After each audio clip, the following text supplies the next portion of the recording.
के हर मोड़ पर आपके काम आएगी। ध्यान से सुनना। ये कहानी है एक बिजनेसमैन की जिसने छोटे से गांव में जमीन खरीदी थी। बिजनेसमैन उस छोटे से गांव में फैक्ट्री लगाना चाहता था।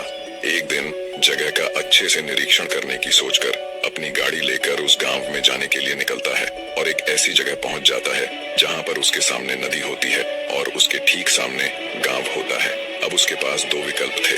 एक कि वह सड़क के रास्ते से घूमकर के उस गांव तक पहुंचे जिसमें करीब 8 घंटे लगेंगे, क्योंकि सीधा सीधा कोई रास्ता नहीं है गांव तक पहुंचने का। दूसरा विकल्प ये था कि सिर्फ 20 मिनट में एक नाव में बैठ करके उस नदी को पार करके उस गांव तक पहुंच जाए। अपना टाइम बचाने के लिए उस बिजनेसमैन ने उस नाव में बैठने का फैसला लिया। वह नाव बहुत ही छोटी सी थी जिसमें एक तरफ एक आदमी बैठा था जो कि नाव चला रहा था और दूसरी तरफ यह बिजनेसमैन बैठा हुआ था।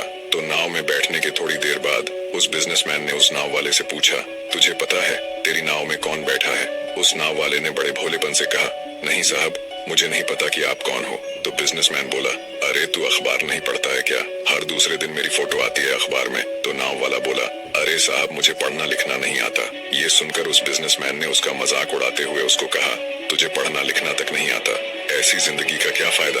यह सुनकर उस नाव वाले को बुरा तो लगा, लेकिन उसने कुछ नहीं कहा।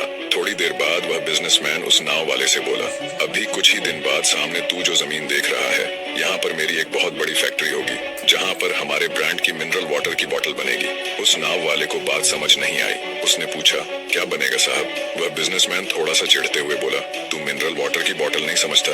अरे पानी की बोतल बनेगी जो तेरे गाँव में नहीं बिकेगी, लेकिन शहरों में बहुत बिकती है। तू कभी शहर गया होगा, तूने देखी होगी पानी की बोतलें जो रखी होती हैं दुकानों पर। फिर वह नाव वाला बोला, अरे साहब, मुझे कैसे पता होगा, मैं तो कभी गांव के बाहर नहीं गया। फिर वह बिजनेसमैन उसके ऊपर हंसते हुए बोला, तू कभी गांव से बाहर तक नहीं गया, तुझे पता ही नहीं कि शहर क्या होता है। अरे ऐसी जिंदगी का क्या फायदा? उसकी बात सुनकर उस नाव वाले को सच में लगने लगा कि मेरी जिंदगी किसी काम की नहीं है। अपनी सोच की वजह से उसका नाव से ध्यान हट जाता है और तभी नाव की टक्कर एक बड़े से पत्थर से हो जाती है, जिसकी वजह से नाव में पानी भरने लगता है और नाव डूबने लगती है। जिस जगह वो नाव थी उस जगह पर पानी बहुत ही गहरा था और किनारा अभी काफी दूर था। अब नाव वाले को समझ आ गया था कि अब इस नाव को बचाने का कोई तरीका नहीं है। वह अपनी जान बचाने के लिए नदी में छलांग लगाने ही वाला था। तभी उसने उस बिजनेसमैन से पूछा, साहब, आपको तैरना आता है ना? तो बिजनेसमैन घबरा करके बोला, तुम ऐसा क्यों पूछ रहे हो? मुझे तैरना नहीं आता।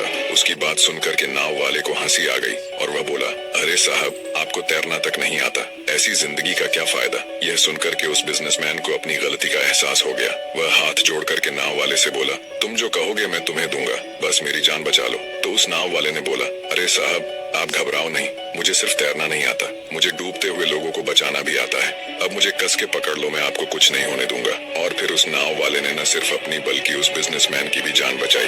दोस्तों, इस कहानी से हम बहुत बड़ी सीख ले सकते हैं कि हमें जिंदगी में कभी किसी का मजाक नहीं उड़ाना चाहिए और किसी भी कमजोर से कमजोर व्यक्ति को भी अपने से कम नहीं आंकना चाहिए। क्या पता हम कब कहाँ किस मुसीबत में फंस जाए और किसकी जरूरत पड़ जाए। आशा है कहानी आपको पसंद जरूर आई होगी। ऐसी ही और जिंदगी में कुछ सीख देने वाली